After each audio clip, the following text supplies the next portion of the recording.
Hello guys, welcome back my Facebook page. So guys, আমি যেই স্থানে আছি সেটি হচ্ছে কালোপুরের সেই বিখ্যাত মশলাপাটি মেলা। সেই স্থানে অনেক মানুষের সমাগম, ভিড়। সেখানে অনেক দূর দূরান্ত থেকে মানুষ আসছে সেই মেলাটি দেখার জন্য।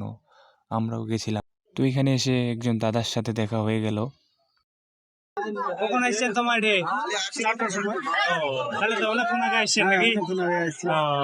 তোমার কখন আসলেন? আমরা এই তো মাত্র এখানে কাছে পৌঁছাইলাম। আচ্ছা ঠিক। আর এই যে ছেলেগুলোকে দেখতে পাচ্ছেন, তারা বলতে চায় যে দেখ দেখ ভিডিও করতেছে। অনেক ঘোরাঘুরির পর আমরা একটা দোকানে খেতে ঢুকলাম। আমরা মিষ্টি অর্ডার দিয়েছিলাম, এই যে মিষ্টি চলে আসলো। বেশি পরিমাণে মিষ্টি খেলে শরীরের জন্য ক্ষতি, ওই জন্য আমরা কম করে খাবো। তো গাইস, আমরা মিষ্টিটা খাইনি, দেখাচ্ছে।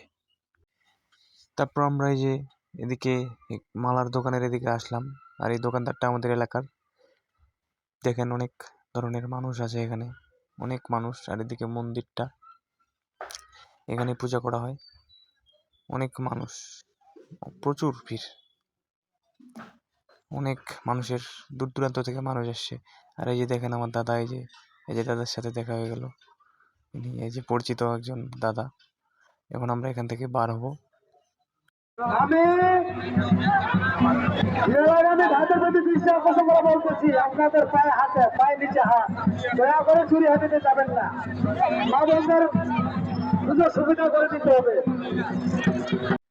অনেক ভিড় থাকার কারণে আমাদের ছেলেদেরকে, যে সকল মেয়েদের কেনাকাটার দোকান, সেদিকে যাওয়ার নিষেধ করছিল। কারণ মেয়েরা তাদের ইচ্ছা মতো কেনাকাটা পারতো না এত ভিড়ের মাধ্যমে, তাদের সমস্যা হতো খুব। সেজন্যই একটু নিষেধ। তো দেখেন অনেক রকমের মানুষ, এই যে হাঁটা যাচ্ছে না ঠিকভাবে, এত ভিড়, যাওয়াই যাচ্ছে না। এক ফোঁটা ফাঁক নেই এখানে, কোথাও গ্যাপই নেই কোথাও। সো গাইস, এখন আমরা বাইরের দিকে যাচ্ছি, বাসা যাওয়ার জন্য রওনা দেবো এখন। তো ফাইনালি গাইস, আমরা বাসায় যাচ্ছি।